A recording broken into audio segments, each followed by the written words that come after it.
Τι είναι αυτό? Ένα σφουργίτη.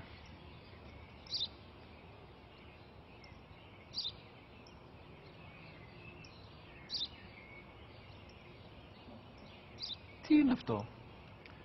Μόλις τώρα στο παπατέρα, σφουργίτη είναι.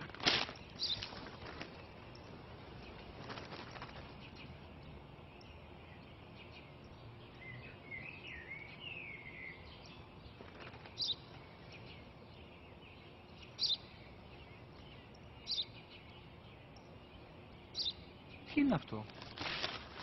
Ένα σπουργίτη είναι, πατέρα. Ένα σπουργίτη. Σπου-γι-τι.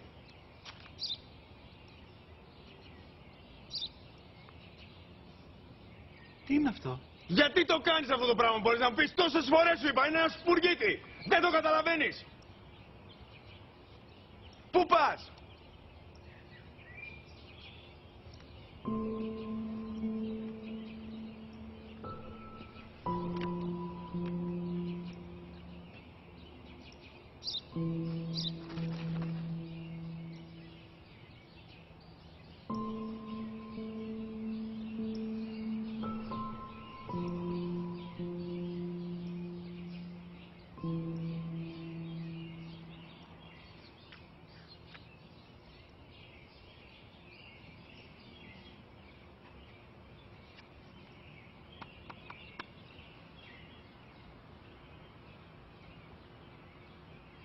Δυνατά.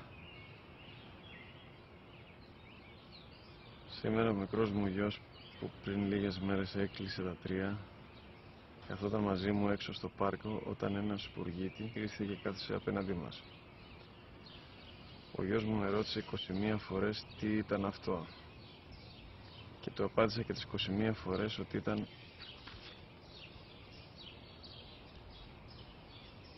ένα σπουργίτη. Τον αγκάλιασα τρυφερά και τις 21 φορές που μου έκανε την ίδια ερώτηση ξανά και ξανά, χωρίς να εκνευριστώ, νιώθοντας στοργή για το αθώο μου αγοράκι.